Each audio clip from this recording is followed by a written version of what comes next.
Die Küchenschränke, ein Thema für sich. Bei Kundin Mariam ist es heute wenigstens nur der Gewürzschrank. Guck mal, Gemüsebrühe haben wir auch 3-mal. Bestandsaufnahme. Auch hier geht Sabine nach einem praktischen System vor.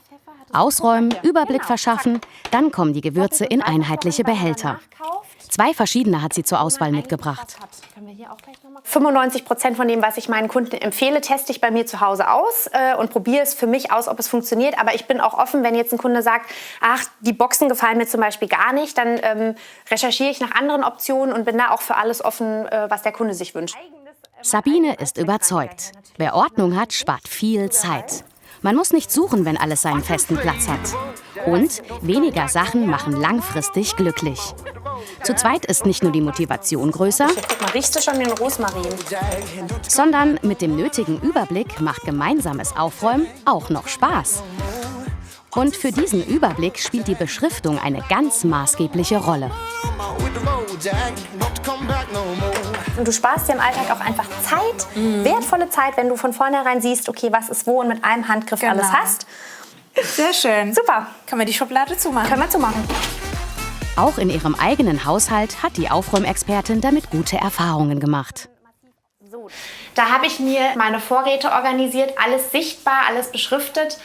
Hier sieht man meine Oberschränke, die waren früher auch sehr voll. Da habe ich jetzt aber auch sehr massiv reduziert.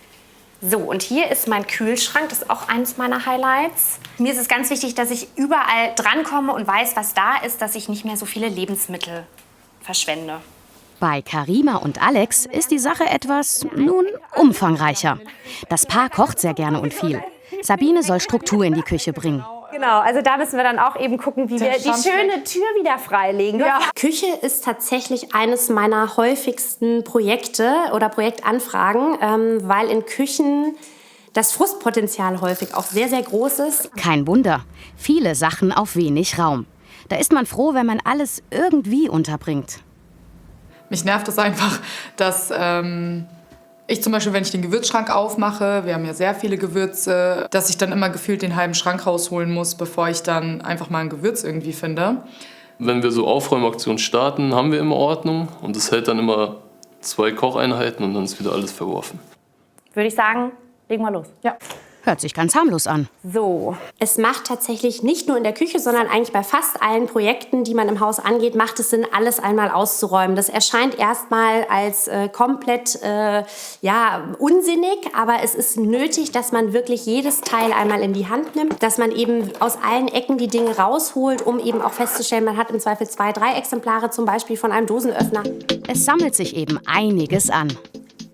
Man muss einmal Tabula Rasa machen, um dann einen Neustart in den eigenen 4 Wänden, in der eigenen Küche, im eigenen Kleiderschrank zu wagen. Ja, ist schon sehr, sehr viel. Hättet ihr das erwartet? Nee. Nicht ungewöhnlich, was in der Küche der 4-köpfigen Familie so anfällt. Aber von überschaubarer Ordnung ist es eben auch noch recht weit entfernt. Meine Top 3 Tipps für die Küche sind tatsächlich Drehteller, wo es sich anbietet, also sowohl im Kühlschrank für Marmeladen oder für Öle zum Beispiel, natürlich auch außerhalb des Kühlschranks. Dann alles, was tiefe Schränke angeht, eben mit Boxen zu arbeiten, dass man eben auch an die Lebensmittel ganz hinten im Schrank kommt.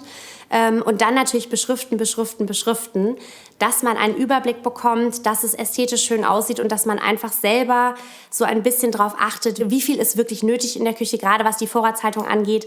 Und da kann durch eine einheitliche Vorratshaltung, durch einheitliche Vorratsgläser und einheitliche Beschriftung ganz viel gewonnen werden. So, und dann kann man jetzt hier die Öle draufstellen und dann kann man das so drehen. Ah, perfekt. Und dann kommt man wirklich einfach an jedes Öl dran. Man verschenkt natürlich ein bisschen Platz, weil man dann die Ecken nicht mehr ausnutzt. Aber da sage ich immer, das ist dann der Platz, der gut investiert ist, weil man einfach insgesamt den Überblick behält. Während Alex sich um die Öle kümmert, sortiert Karima zahlreiche Gewürze. Also wir kochen indisch, wir kochen asiatisch, türkisch, marokkanisch, ayurvedisch. Klar, da ist jedes Gewürz unverzichtbar. Genau wie die zahlreichen Küchenhelfer. Es macht absolut Sinn, gerade in der Küche Dinge vertikal zu ordnen, weil man mit einem Griff die Sachen, zum Beispiel Backbleche oder auch Schneidebretter, rausziehen kann und eben nicht dieses Stapeln hat. So, ich mache mich jetzt an die Backzutaten und ich wollte dir ganz kurz schon mal zeigen, Oh, wow.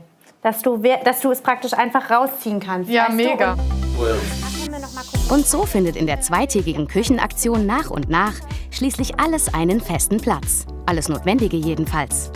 Auch Tochter Mia ist beeindruckt. Karima und Alex sind erleichtert und zufrieden.